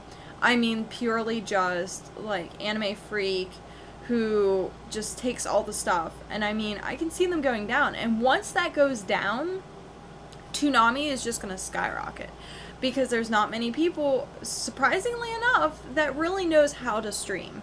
How to download without doing, here, it's handed to you. Here, it's handed to you. So they're probably just going to be like, look, Toonami, I'm going to go watch it. Or the kids that can't get on the computer because they're too little, and well, this was the thing in my day where you got grounded from the internet, where kids nowadays can be like, okay mom, I'm grounded from the internet, I'm just gonna talk on my smartphone. Like, there's no way. Like, but I could see Toonami getting a lot better ratings as soon as that law goes in effect. because they're Toonami already has the debut rights to Space Dandy. It airs there before it airs even in Japan. yeah. So that's a pretty big step, and I Oh, know yeah. that they're gonna get. I have a very good feeling that they're gonna snag Log Horizon when it gets dubbed. They're gonna. That's the kind of show. Either that or Batum. Either one of those, maybe both, are probably going to be on Toonami. Probably Batum over it because that's just. Now I could see Batum going on Adult Swim. I Yeah. cannot see Batum on Toonami because that is. Toonami is Adult Swim right now. Is it really? Because I thought it was still two different segments. Toonami No. starts at like 6 till like whenever, and then Adult Swim. Or is it Saturday? No, happened is long ago. Adult Swim was doing stuff, and for a while, adults, because this was after Toonami ended. Toonami ended, and they stopped doing that. And Yeah. then on Adult Swim on April Fool's Day, I remember seeing this because I was in college. I'm watching like, oh, I'm gonna watch Adult Swim on April 1st, and then all of a sudden I see Tom, voiced by Steve Blum, and he just goes, "Oh, hey, Adult Swim," and I'm like, what's going on? Why am I seeing Toonami? I thought it was done. And this was old Tom. This wasn't the redesign. And they start airing on April. And at first I'm like, oh, April Fools. And they're Now, is airing this every night or is this just Saturdays? every Saturday night now. Well, this is what Okay. happens on April Well, that Fool's was still. Day. On April Fool's Day, they showed Bleach, new episode of Bleach, like promised, and then they started airing old shows. They aired original Dragon Ball Z, Mhm. the fight with Cell, the last episode of the Cell games. They started airing Outlaw Star, Yu Yu Hakusho, Mobile Suit Gundam, and I'm like, what? Oh, my inner child is just loving this. So this little teaser eventually convinced everyone to start supporting bringing Toonami back, and then it was announced that it was coming back. It would be on Adult Swim, so it could start uncut stuff. And they announced, we're going to start airing Casher and Sins, we're going to air Dead Man Wonderland, and we're going to keep airing stuff like Bleach, Ghost in the Shell, all that stuff. So Toonami was sort of a sub-block of Adult Swim, but it was part of Adult Swim, and now it's been like, 2 years or something? They have all this new stuff on Saturday nights. I was So gonna say Toonami- because for a while there they had like evening shift, like after Yeah, that like was dinner. for a while. Yeah, and then that went away. But I still thought Mhm. like Saturday night had been a thing for a long time now, like Saturday night anime. Hmm. Well, that was before Toonami cut the cord, and then Yeah. it came back on Adult Swim, and it starts like at 11:30 on Saturday nights. So that's where they start airing Space Dandy, Attack on Titan, and all that stuff. So Cool. it was really interesting because it kind of just sort of, this little April Fool's joke reinvigorated everyone's desire to bring Toonami back, and it worked. So now they got, and they're also showing some syndicated stuff. They show like Black Lagoon. They're going to start syndicating Gurren Lagann again. And now that they have exclusive, they're going to be the place to see Space Dandy first, which is a brilliant show. They can do that, and they're only going to get bigger. And the thing is, people support that. And so I think Toonami is going to be safe, because I think now more than ever, now that because anime is mainstream now to a degree. It's not nearly as obscure, and they can get away with the adult stuff. You can like Dead Man Wonderland really kind of pushed it. The dub definitely pushed it with the language, with the partial nudity. They were, you could blur out the nudity, but there was a way to get away with it. So. Well, I will see everyone later. I have to get ready for work. All right, sorry. I leave you with a parting gift. No, I did not. I clicked that, and then I realized what I clicked, and I closed it right before it loaded. So I fortunately For those of did you in not stream see who it. can't see what the link is, it's to a keychain bottle opener entitled Goat Sea. We were talking about Blast from the Past, and I just couldn't resist. Well, I thought it would be like the comparison of no, Bane's mask in No, it's a keychain. Okay, because Bane's mask in The Dark Knight Rises kind of looked like that. Yes, it does. Now you can't unsee it. Everyone who didn't see that before. Well, I will see everyone next week. I gotta get Bye. going. Take care. Okay, see you Bye. later. Yeah. Bye. I'm trying to look at. They did announce, and this is good for me. I don't know about it. They announced the dub cast for Watamote, which is actually being released on DVD and Blu-ray this month, at the end of the month. And they got Monica Rial. She's kind of a long-time voice actress in anime. They got her to voice the main character. I don't know if if you know who Monica Rial is. She started off in voice acting really young, and now she's everywhere. She was Stocking in Panty and Stocking. She was Hyatt in Excel Saga. She's done all these voices. And a friend of mine actually said, "Oh yeah, Monica Rial is going to be voicing Tomoko." And I look at it, and I heard a voice clip of her performance, and I'm like, "Wow, she did a really good job there." I mean, I can perfectly envision her under that. But fortunately, I'm going to try and finish that before I see the dub. Kind of like to do that. I don't know what it is.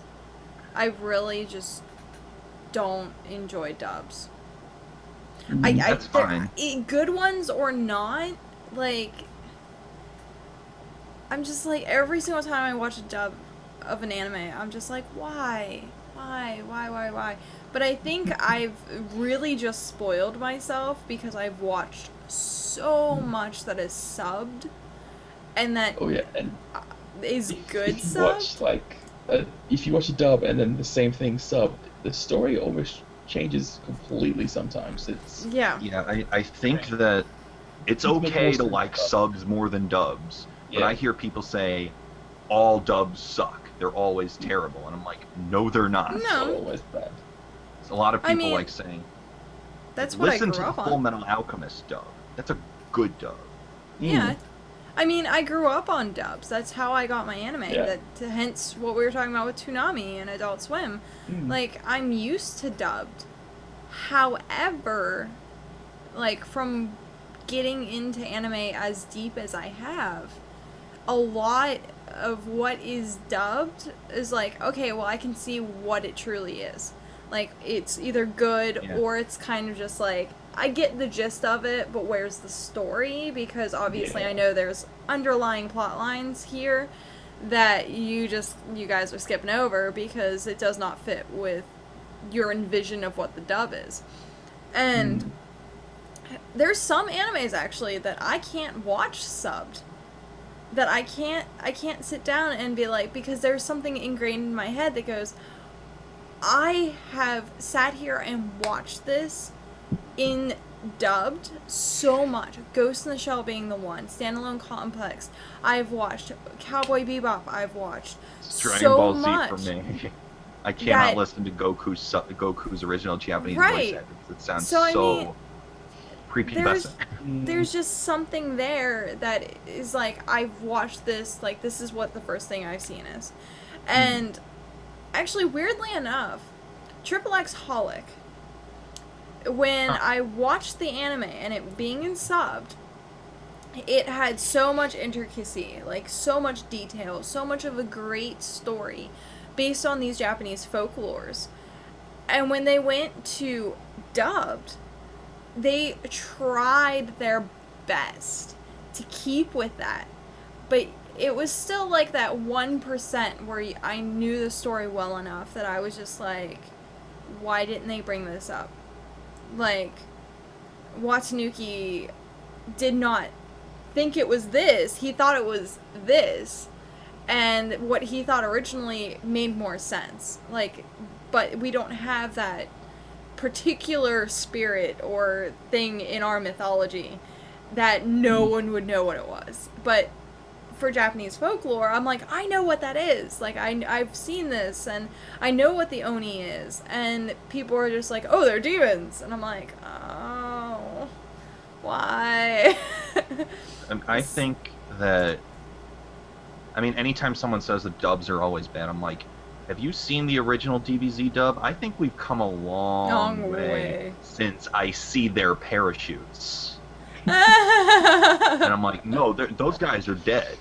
Because because back in the days of the original DBZ and maybe like pre-Cowboy Bebop, no one really knew we were appealing to, well, they were appealing to the kids because they didn't really know if this would take off. And then once Cowboy Bebop gets dubbed and it airs on Adult Swim when it first started, before they had more than one anime, we were seeing, wow, this is actually good. Maybe we should start taking this more seriously. And now that anime is more accepted in the common culture, you know, we have standards. We need to know, you can't just slap together a dub and say it's for kids. And you know, we've learned, the companies have learned that the people who like anime like to have it relatively mature and relatively true to the original. And I just think that if you say all dubs are bad, you didn't grow up in the era of Ocean Dub, Actual DBZ. bad dubs. Yeah, and there's so, I've seen, like, not just that, but say like Golden Boy. Actually, I was funny because someone in my chat just said Golden Boy is a great example of a great dub. Golden Boy was one of the early ones, and I think that had more to do with the performances than I thought it wasn't too good. The writing was okay, and I like when I was talking about Future Diary earlier, and I mean they rewrote the script. I swear they added things that just sound awkward, and I think there's a point. I haven't seen the sub of this episode yet, but there's a point where the dart is coming directly towards the woman who gets hit in the eye with it, and during the dub, the character just goes, "Oh shit, oh shit, oh shit, oh shit, oh shit," and I'm thinking, I'm gonna put money down and say that was not in the original script. I bet it was dead quiet, not in. So I think that point made me realize, yeah, I'm not sold on this dub. I'm switching to subs, and that usually doesn't happen for me. Usually I just kind of roll with the dub, but this one just completely turned me off because I can guarantee that wasn't in the original script. And when I saw the sub of Buso Renkin before I saw the dub, and the dub just didn't hold it for me. And I think that's just because it wasn't the writing there, it was the voice performances, because so many things come into a dub that can wreck it. It can be either the performances by the voice actors, which sound like stale or boring. It can be the writing, which is changing to the translation, or it can just be the editing, where they edit something out. And that happened a lot back in the day, but not now. So there are a lot of ways that a dub can screw up, but I think we're getting better at that. I think Bleach had a pretty solid dub overall, considering. And I think that if there's one dub that I think really did a good job for what it did, it was the Viz Media dub of Naruto. Because that was an anime that was targeted for a younger teen audience. But at the same time, they didn't do too much editing. They kept the blood in, they kept the sexy jutsu in, they didn't even digitize, they didn't even like do that stupid thing where they add the swimsuit to the girl. They didn't Tenchi touch Muyo. Tenchi Muyo was renowned for that because there was so much, like, reading the manga and watching the original anime and Ryoko and in the bathhouse with Ainami. It was like, what? Like, you could see that it was obviously body lines. And, like, body lines. And then they were just like, we're gonna paint a bra or a swimsuit here. I mean, Naruto, I think if there was maybe one part of Naruto that I think that was truly edited. And I think, I'm trying to think of where exactly. I think it was a point where Rock Lee had to take, like, alcohol. And he starts fighting while drunk, and he's good at it. Because you can't feed a kid beer. You can, I mean, I can understand editing that. But they kept in the term alcohol in other ones. They said drugs. They said contraband. When I saw the first episode of the dub of Naruto, when Naruto said, "I'll kill you," I'm like, whoa. They didn't say destroy or banish you to the shadow realm. They said kill. They said dead. And during that time period, I'm like, because all the other animes had to just do that stupid destroy garbage when you know they want to mean kill. So I think what Viz did with Naruto was gutsy, and it turned out good for them because all of the I became a Naruto as a kid. Now I realize that the story has become a bunch of load of shit. So I think that was gutsy, and you know, some people say that the Believe It thing was annoying. Dataibayo isn't a real word. It's just an imaginary word that the creator made up with the point of making an annoying catchphrase. Yep. So I'm gonna let that slide. I don't see any other news that's absolutely important. I'm just kind of scrolling through. For those Did of you anyone who would, sorry, one sec. For those of you who have just joined us, we will be wrapping up shortly. Rather If shortly. you want to find the rest of the episode, it is on my YouTube channel. And then if you want to follow these guys, all the links below are to follow them. So for those of you who just joined us, welcome to the podcast. It's a Who little just late. joined us now? We have Chosen, we have Bane, people that I picked up from playing Smite. So hi guys, hello.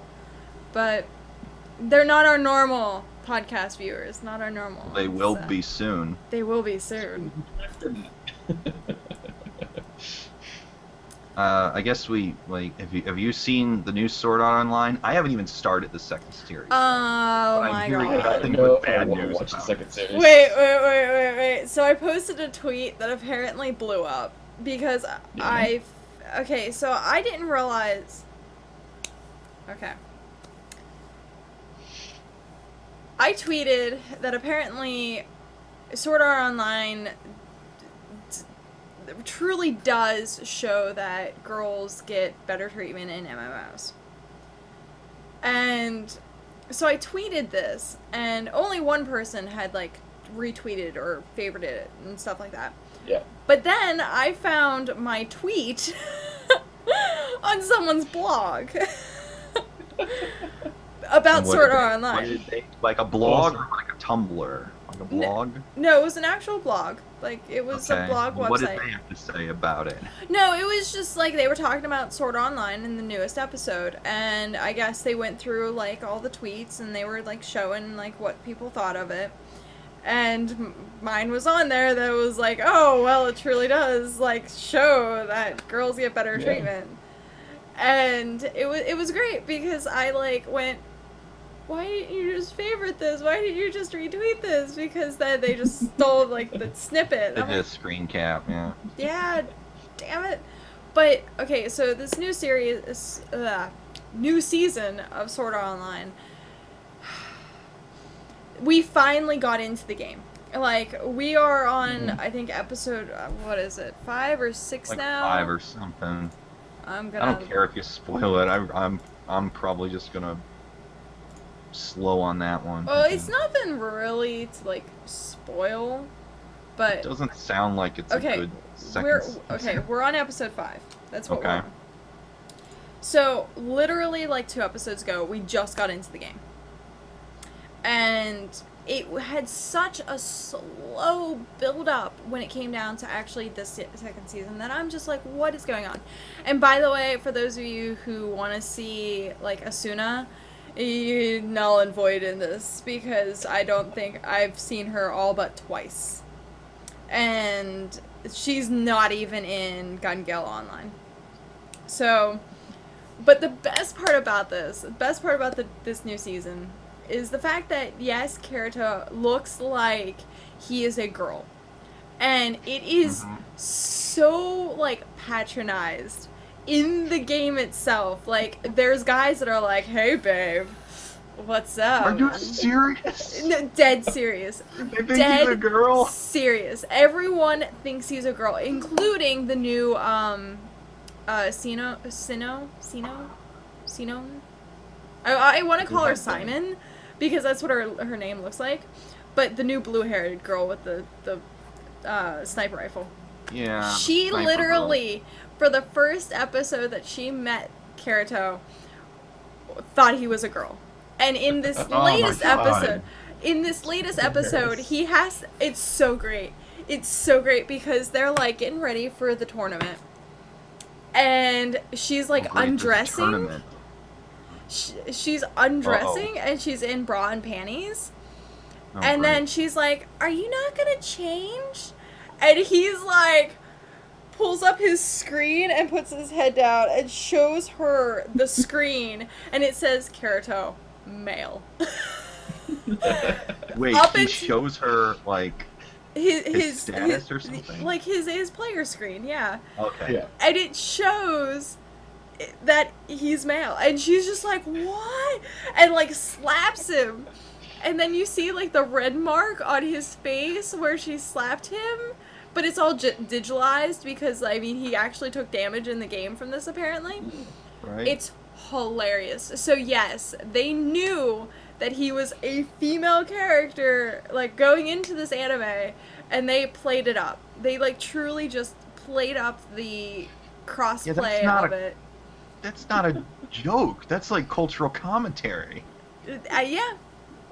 Oh my god. So it was pretty great. It's pretty great because like when you look at the game itself, you're like, okay, so you have these manly men, and then you have like this one female, which I haven't really seen that many females like actually in the game for Gun Gale Online, which is kind of weird because I would have at least figured they would have kept with like an equal ratio, but apparently no.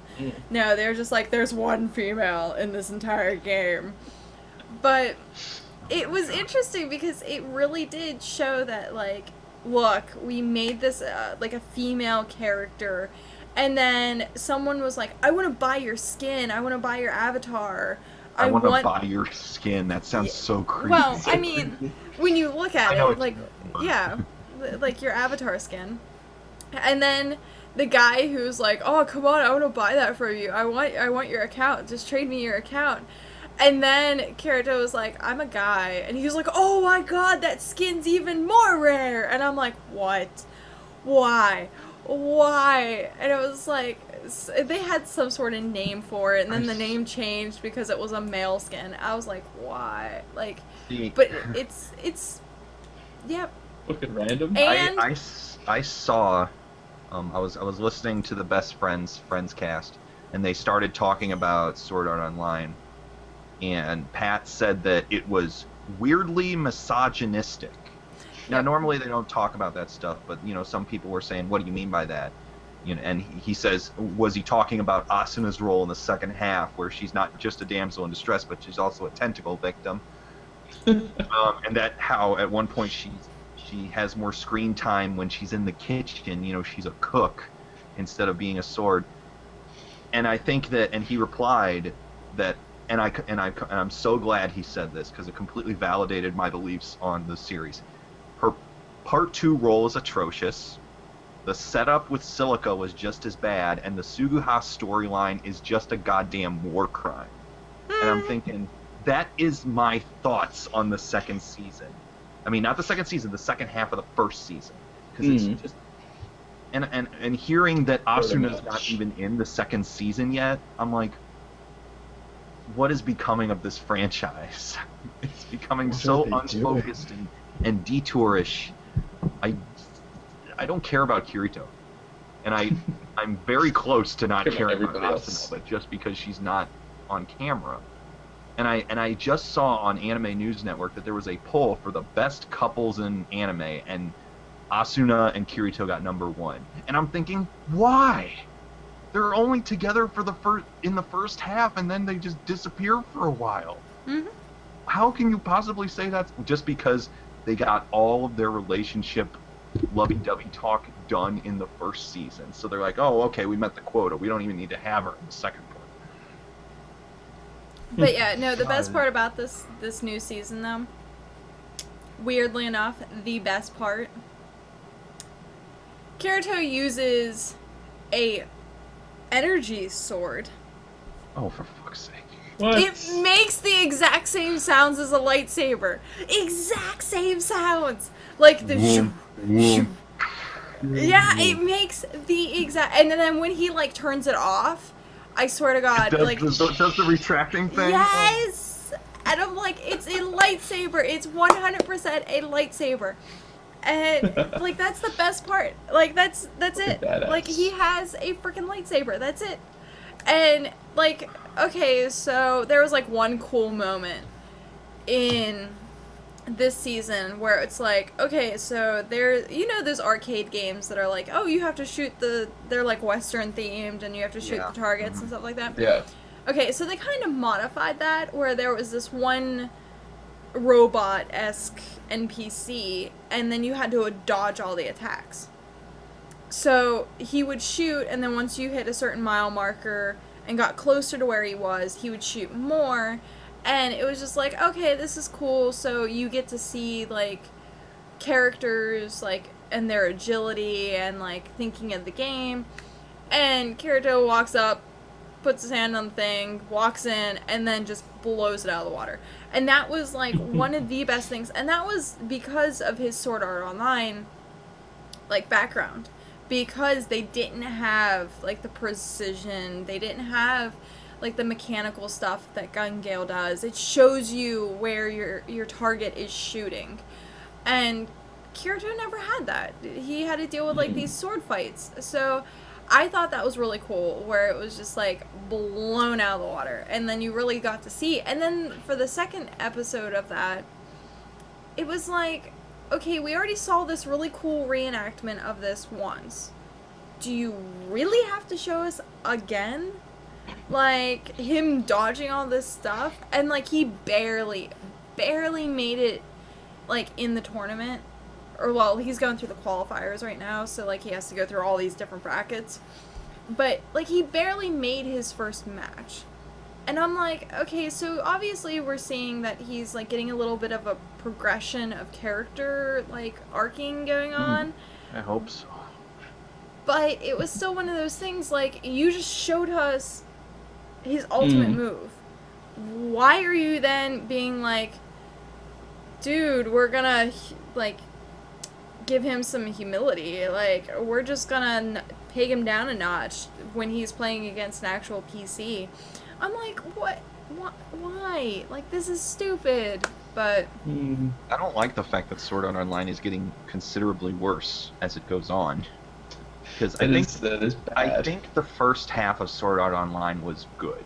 It on its own, like, if they had just gotten out of the system, both of them at the end of the first half, I think you would have had something okay. I think it would have been because the characters kept who they were.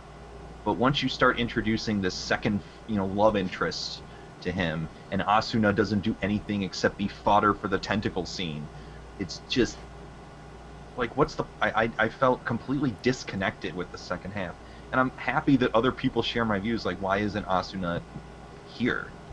And then they try to sort of, at the very last minute, they try to just jack the relationship stuff back in. But it feels weird, because Asuna's been off screen so long, and all of a sudden her and Kirito are just lovey-dovey again, like when they're out of the system. And I'm thinking, this feels weird. This feels like she just came back after a long distant trip, and they're just completely inseparable again. It had a break in the pacing that I just couldn't accustom myself to.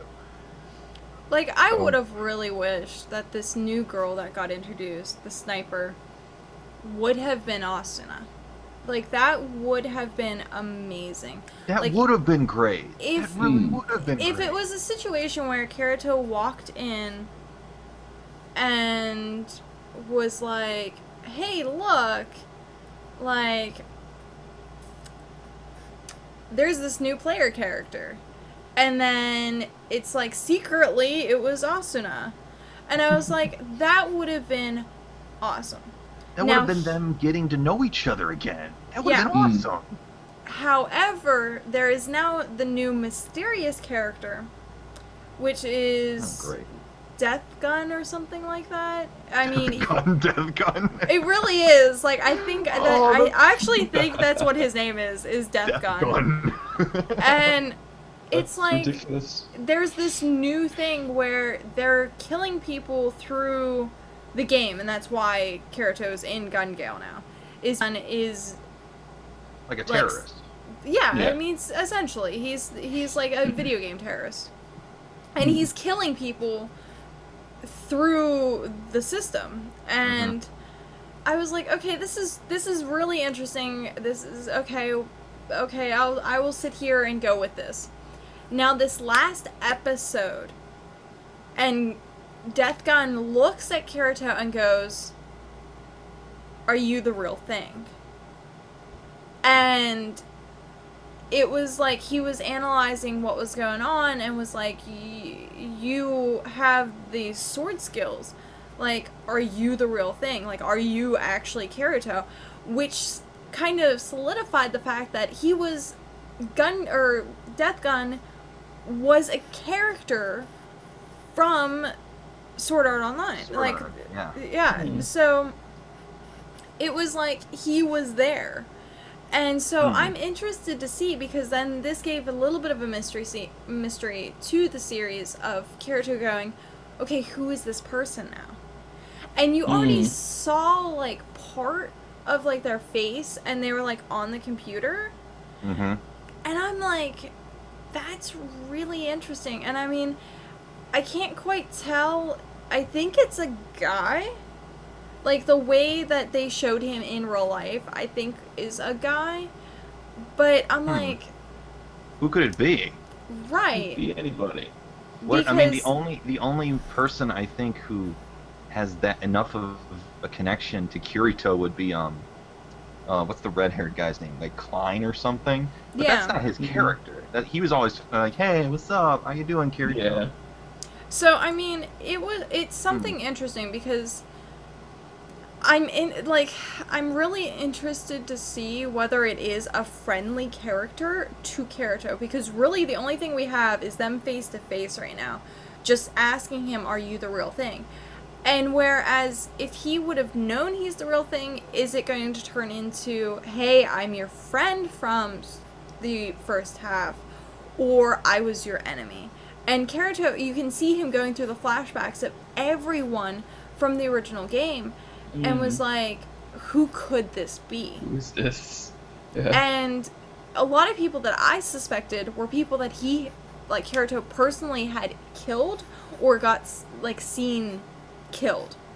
And so I'm Right. like, this is interesting. Like, maybe someone didn't really die, even though they died in the game. Like, I think they're gonna start pulling the weird things out of their hats, like, for this Probably. character. Could be And interesting, then I'm gonna really laugh if my assumption of Death Gun is really gonna be Asuna, because I don't know. That'd I be mean, awesome. Very strange. I'll watch these episodes soon, but I just think that there's just been a lot of mishandling of the storytelling in here, and I think that because I'm one of those guys who watches. I usually stick with an anime not so much for the plot, but for the characters.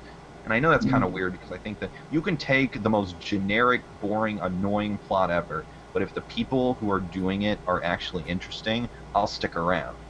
Because I love characters that have dynamic personalities, that they aren't like the big, strong, quiet guy all of a sudden acting like super kawaii desu around the girl he likes or something like that. Because dynamic characters keep me interested. I like it when they break those stereotypes just for a little bit, because that's cool. And I just have this issue with Sword Art Online, that it just kind of approaches a lot of these characters and not so much expendable, but it doesn't seem to treat them as integral parts of the story. It just kind of adds Yeah. them for the sake of adding them. I just had such a problem with the Sugu storyline. I'm like, she's just there, and I don't know why. This is like, It's just there. No real reason. I don't know. But I think we're wrapping up soon, so I'm just gonna Yep. save it for next time. Yeah. I'll watch So- it, I guess, at one point when I get the time. I just want to watch more Other things Diary first. now. I mean, Sword Art Online is on Crunchyroll right now, and it is Mhm. open. It's not just premium account, which is really cool. Even their latest episodes, I haven't been premium account. Blah, blah, blah, blah, I can't talk. So I think a lot of the big releases, like Sailor Moon. You know, I was so interested in Sword Art Online, and now I'm like, eh. Sorry, go watch Log Horizon. Log Horizon's Yeah, watch Log 1,000 times Horizon instead. Log Horizon Better. is 1,000 times better. I don't know how Log Horizon has all these characters, and all of them, no matter how auxiliary, are more interesting than anyone in Sword Art Online. I know. Oh, I know. But it comes back this winter, apparently. I'm Oh hoping. yes, I want a second season. So I know. Well, the second season is confirmed, but they're just trying to figure out when. yeah, So- I know the light novels kind of a reveal. Like, I accidentally stumbled upon some summaries of the light novel, the future arcs, and some weird stuff happens. And it's the main characters in the guild are just so good, except the girl who is